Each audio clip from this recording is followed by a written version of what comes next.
Today we are going to look at the history of coffee, where it originated, how it spread and how people used to brew their coffee. Along the way we'll make and taste a few and see how they hold up to our modern standards. The earliest origins of coffee can be traced back to roughly the year 500 in Ethiopia. And you may have heard of this. It's the legend of Kaldi and the dancing goats. The legend goes that a goat herder named Kaldi saw that whenever his goats ate some cherries off a bush, they would dance throughout the night. So he said, I'll have what they're having, and tried some himself with happy results. We don't know how true this story is, but we do know that people around the Red Sea area ate snacks made from coffee cherries and drank infusions of the coffee cherries and seeds, usually with other ingredients like milk and spices. Over the next 1,000 years, give or take a century, the consumption of the fruit spread out throughout the wider Red Sea area. Then in the 15th century, coffee, that is the infusion of the entire coffee cherry in hot water, was picked up by practitioners of Sufi Islam in the region of what is roughly modern-day Yemen. Sufi Islam performs rituals like dancing, and many of these rituals also use the ritualistic drink which they call kawa in Arabic. Kawa apparently translates to wine in Arabic. I wouldn't know for sure, I don't speak Arabic, but this is why coffee is sometimes nicknamed the wine of Islam. Initially, the kawa drink was made from different ingredients, not coffee. But the practitioners of Sufi Islam discovered that when they made their ritual drink with coffee cherries, it kept them alert throughout the night for their rituals. And over time, this version of their kawa became the default. At first, they still used the entire fruit, but eventually they pivoted to a kawa made from just the seeds, that being what we now call coffee beans, alongside some other aromatic ingredients. Then, in the 16th century, people started drinking this outside of the rituals, and it very quickly became a popular drink around the Arabic Peninsula and the wider Islamic world, but this time as a social drink. Yemeni students brought it to Cairo, and once it reached Mecca, it was quickly spread by pilgrims returning home. There are two themes we see crop up when looking at the history of coffee throughout its entire history. Firstly, that it tends to spread really fast throughout a population once introduced. Secondly, that ruling classes will often try to ban it. For example, in 1511, the Pasha of Mecca tried to ban coffee, citing its psychoactive effects. However, a year later, he was told by higher-ups to just sit back, relax, and enjoy a nice cup. Sometime later in the 16th century, places like Cairo, Baghdad and Damascus fell under Ottoman control. And this opened up a whole new audience for people to love coffee. But it is also where we see the first schism in the world of coffee. The Turks quickly adopted the Arabic kawa, but they started calling it kafe. You can see where this is going. And they did their own thing with it. Let's start with making some Arabic kawa. Kawa was traditionally made from beans which were lightly roasted and then left to cool. So to emulate that, we have a very lightly roasted coffee here. Then the coffee was crushed, which we are going to do here with this mortar and pestle. Ooh. If you do want to use your grinder, go ahead, I won't tell anyone. But just use the coarsest setting. Kawa then has to be boiled in a bigger vessel, like this pot, alongside some ginger root, cardamom pods, very important, and some cinnamon. Now that this is done boiling for a good 15 minutes, we are decanting it into a second vessel. Now we are just using this carafe here. Now normally it would have been those beautiful ornate vessels you've probably seen. But the good thing about decanting is that most of the sediment stays behind the pot. Now they wouldn't have had glassware, but we're just using this, because then it would have been decanted again into a preheated drinking vessel. Get that dip here. Now some would make this stronger and darker, but in general, Arabic kawa was considered a light brown, transparent drink. The anticipated tasting.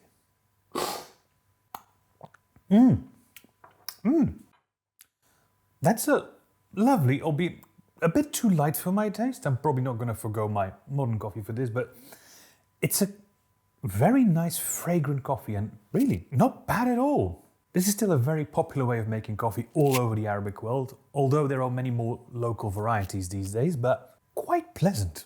The Turkish approach to coffee is very different. You've probably all seen one of these. It's quite a famous little device called a cezve.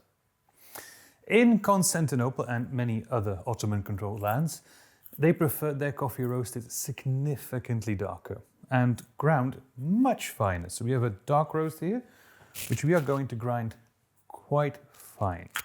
The grounds and water are then mixed in the cezve and boiled until it starts to froth. Now this frothing seems to serve as a sort of first step of filtration, as the froth would contain less grounds. So when it froths, we're going to scoop off the first sort of layer.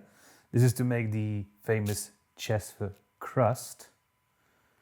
Apparently Turkish coffee masters can keep the crust intact after pouring. And apologies, I am not very skilled at this, because this totally didn't go wrong in previous takes. And I did it again. There, I caught it.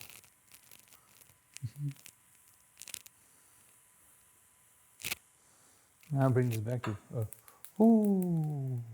boil and pour it off. Like this.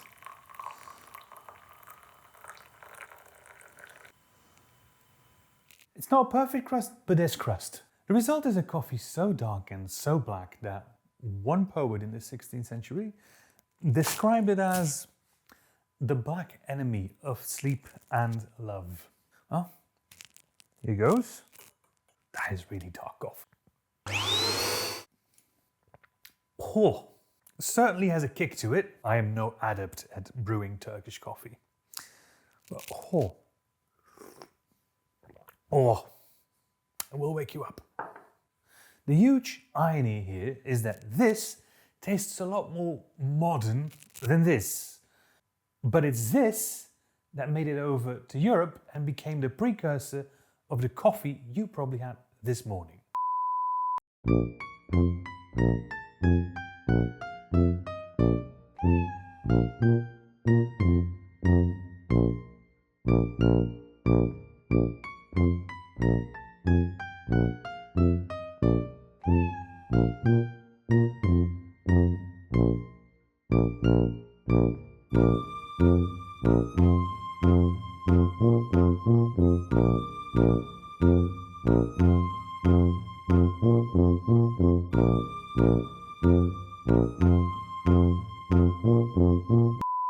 Coffee arrived in Venice in the mid to late 16th century. It wasn't coffee arriving one day, macchiato espressos the next. There is a very popular tale about Pope Clement VIII opening the spread of coffee in Europe around this time.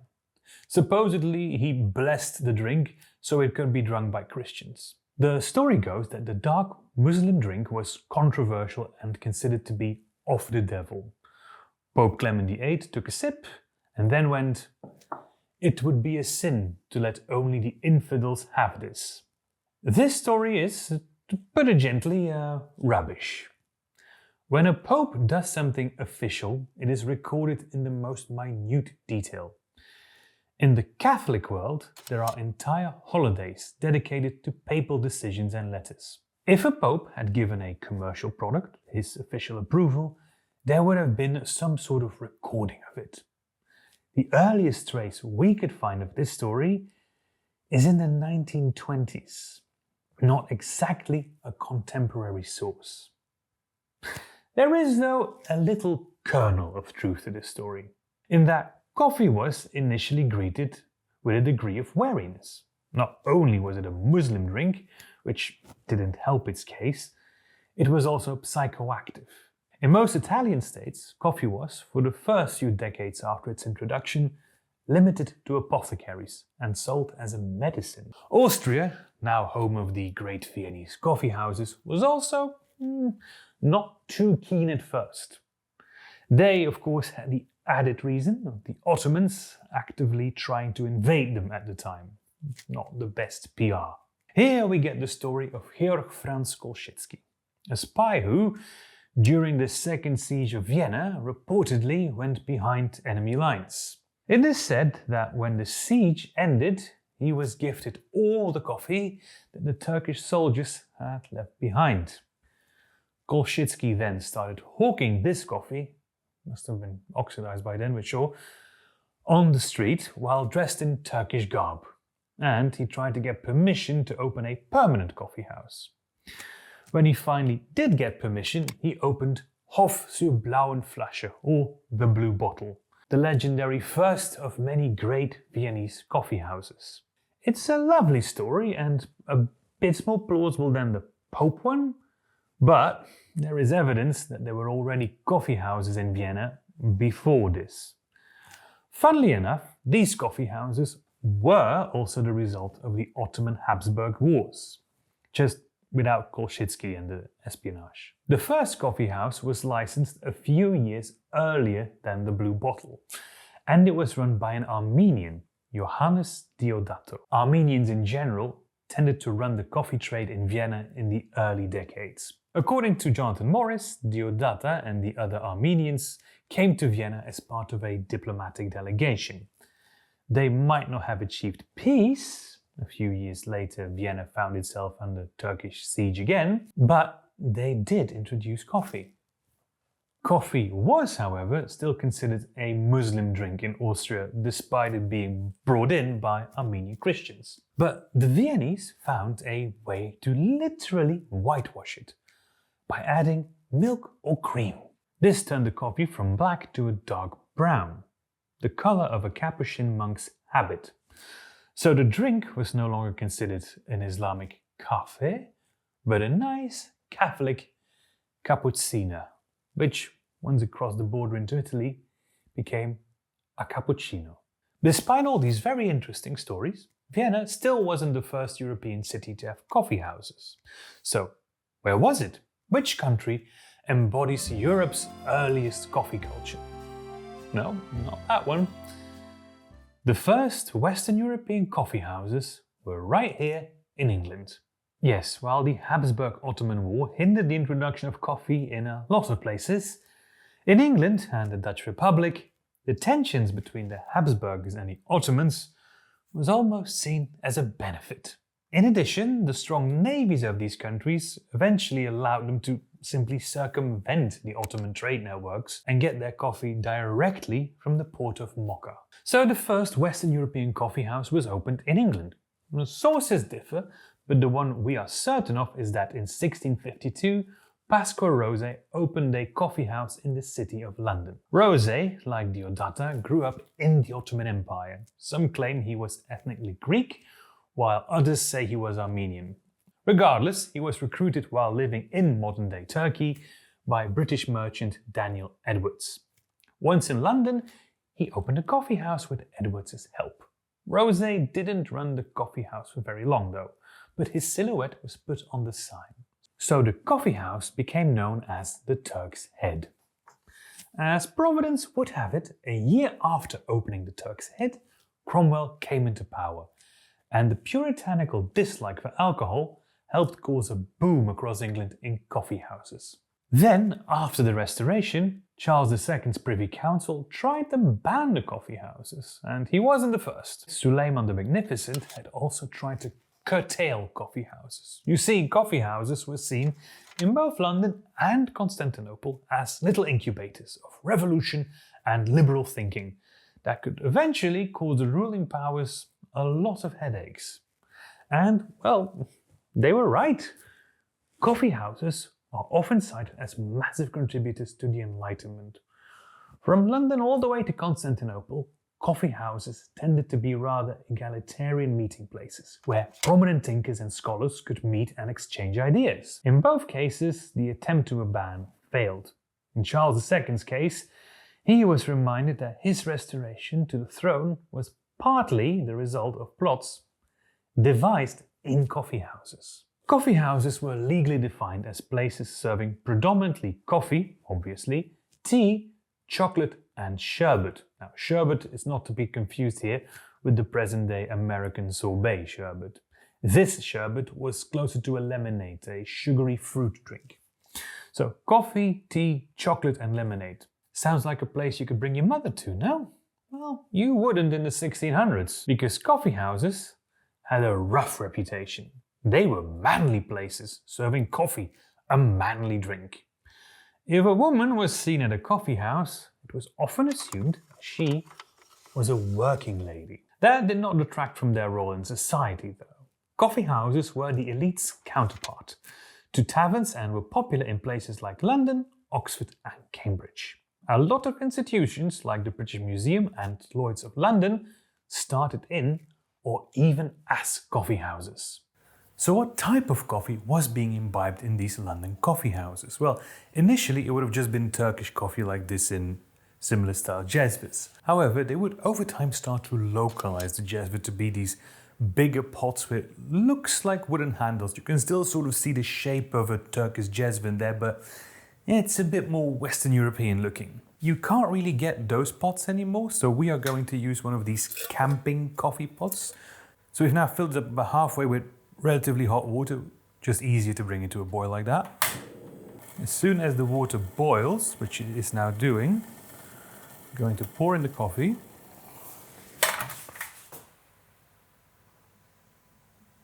That was close. Now that the water is boiling, we've added in the coffee and turned the heat down to very low because we want this to simmer. I'm going to give it a stir so everything mixes finely. If you are planning on doing this at home, firstly, I wouldn't. Secondly, be very careful as this handle gets very hot. And thirdly, be very gentle with the heat because once the coffee is in, as you might have seen, it overboils quite easily. Now, if you don't have one of these, you can do this in any sort of cooking vessel. There's nothing special about it. There's no percolator or anything in there. Actually, in our first steak, we did use just a normal cooking pot. However, the sound on that take was a bit... So we now just have coffee here, which is simmering for about 10-ish minutes. So here we now have our 17th or 18th century coffee, which is of course still full of silt. So how are we going to filter out the silt? Well, one option was to simply wait, let everything settle to the bottom and then pour very carefully. But of course, that would still get you quite a silty coffee. And what if you couldn't wait? Or your rowdy coffee house didn't allow for careful pouring? Well, then there were some methods. One that we came across was to pour out a few cups and then pour from up on high, hoping that it would drag all the silt down. We did a little bit of experimenting with that off camera and it mainly just got messy. By far the most popular way of fining a coffee was to use, well, a fining agent. The most popular fining agent was this. This is isinglass. It is made from a fish's swimming bladder. And when I drop it in, it should swell up and become very sticky, catching all the impurities in the process. I can't say I'm looking forward to this. Here goes. Ooh, that immediately goes down. Now giving it a bit of a stir to help the isinglass catch things. Oh, there's still plenty of silt in there. Now, it must be said, even though I'm very skeptical of the efficacy of isinglass, we did do some testing with the glass carafe, and the isinglass does seem to help a little bit. I'm just very curious whether it's worth it.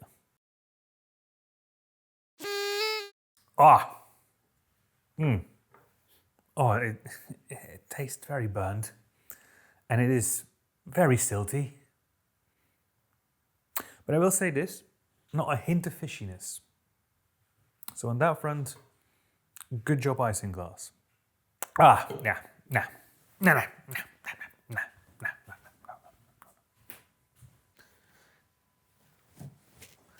Is this getting lower? Anyway, this was how coffee would be consumed in Europe for roughly the next 200 years. However, the European colonial powers didn't like being dependent on the Muslim world for their favorite non-alcoholic beverage. So they started growing it themselves.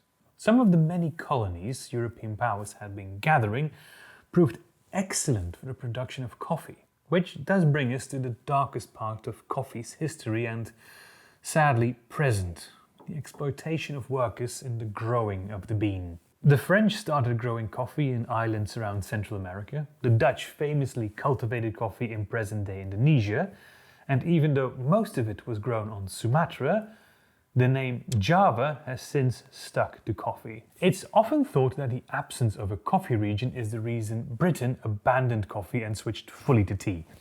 But that's not entirely true. We'll get to that a bit later.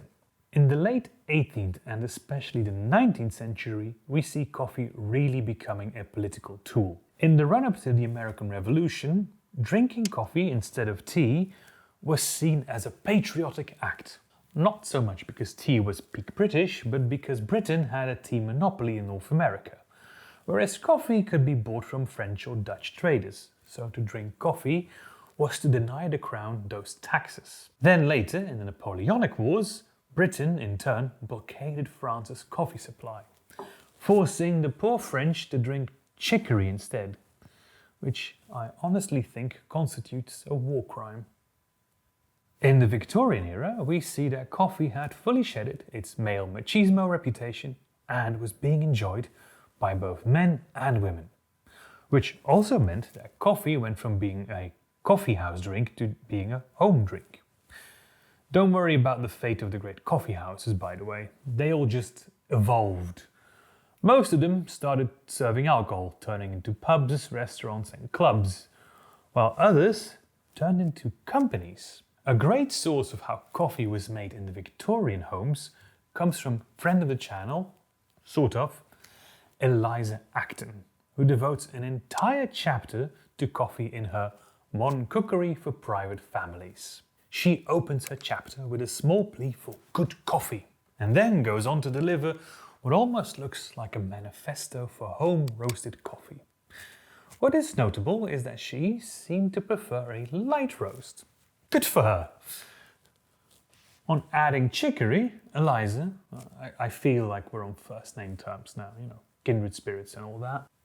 Eliza writes, "We say nothing about mingling chicory with it. Our directions are for making pure coffee, which, when not taken in excess, is, we believe, a wholesome as well as a most agreeable beverage. The effect of chicory is, we believe, to impart slight bitter flavour to the infusion and to deepen its colour so much as to make it appear much stronger than it really is. True connoisseurs, however, do not attach any importance to the dark hue of coffee, the very choicest that can be tasted being sometimes of quite a pale tint." Well, no disagreement on any of that here. For the actual brew, Acton uses this contraption here, which she calls a filter or percolator. This is the only part we're a little bit unsure of. She had spent a lot of time in France, and the two most prominent coffee makers of the time were both French. There was the Lawrence pot, also called a percolator these days, which is the system where water is forced up through a tube and then trickles back down through the coffee grounds. They're notorious for over-extracting coffee, which does mean you need less of it. However, given Eliza Acton's love for good coffee and the instructions she provides, we think Acton's percolator is closer to the de Belloy pot, since there's no mention of a tube or the vessel needed to be tightly sealed. The Belloy pot is essentially just a modern pour-over with a metal mesh filter, and it also uses percolation, so calling it a percolator makes sense. So we're going to make Eliza Acton's excellent breakfast coffee. She prescribes 3 ounces. Eliza was great but not perfect. That makes 85 grams these days of freshly ground coffee from a good London house, which we have here, a nice light roast. And 1 pint, 568 milliliters or grams of water. Now, this recipe by Eliza Acton is for 3 people and I'm alone, so I'm just going to divide everything by 3. As Eliza instructs, we are grinding our coffee just before using. Now, we don't have a de Belloy pot, but if you have a Neapolitano or a Bloom filter, this is the same principle. You're relying on a metal mesh filter to do your filtration. Acton's percolator would not have been as fine as modern mesh filters, but we think that's where that spigot comes in, as the grounds that do get through can settle to the bottom and you can extract your coffee from above where they settle. We don't have one of those either, so we are going to rely on this. Yes, I know, a V60 with a filter paper is a little bit anachronistic, but it's the same principle, and given how much Eliza appreciated good coffee, I like to believe it's what she would have wanted. So after we set everything up, we boil our water. It's a very good beep. And now we pour in 1/3 of a pint for our revised recipe, 63 grams of water. We're told by Miss Acton to pour round and round so as to wet the coffee equally. Again, no disagreement here. Then we're told to just wait as it drains. Yes, in 1845, Eliza Acton was already telling people to bloom their coffee. It's amazing. Then she tells us to add another 180 grams, of course, reduced to 63 for our version. So we're going to go up to a total of 126. Now we're to add the remaining water, and in her model recipe that's another 190 grams. She does give us license to do more. For us it would only be 63, which we'll stick to for now. We'll explain later why. And yes, you're right, not only did she tell us to bloom our coffee, she's also incorporating a form of pulse pouring, which is just amazing. And here we have an approximation of Eliza Acton's coffee. Now, this is very strong, and yes, she prescribes half the amount of water we would normally use for this amount of coffee these days. And she admits this. She states that it can be enjoyed like this if one likes it extremely strong. She, however, recommends that it is diluted with an almost 1-to-1 ratio of either boiling milk cream or, if you prefer it black, more water.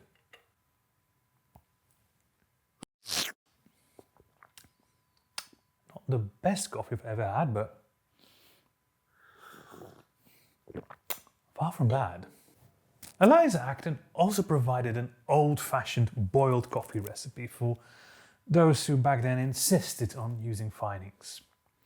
She reluctantly writes about the smallest amount of isinglass or egg white one could have used. Egg white. We could have used egg whites? But she goes on and stresses that you should not use mustard. People were using mustard. She ends that recipe with a little mildly passive-aggressive note, telling the reader to just get filter, which is, in her words, in every way the superior mode. As you might know from a video made on this channel before, there are no surviving depictions of Eliza Acton, and some often used drawings and pictures are misattributed. They're other people. We have a strong inkling that Eliza Acton looked something like this. When Eliza Acton... I swear you are lowering this. Anyway, when Eliza Acton wrote this recipe, Britain was still very much a coffee country, as well as a tea country. So why did it switch over to tea? Well, shortly before the publication of Eliza Acton's book, a man named Robert Fortune stole tea from China, ushering a boom of tea plantations in India, making tea very profitable for England. You see, Britain's coffee colony was Sri Lanka, and then, in the late 19th century, a fungus wiped out all the Sri Lankan and Indian coffee. Rather than restart it, they chose to focus on the now established tea industry. You can go and watch the entire story of how Robert Fortune stole China's tea here. But now I want to hear from you. Which old-fashioned coffee do you like the most? Let us know in the comments below. Until then, thank you so much for watching, and I hope you have a great day.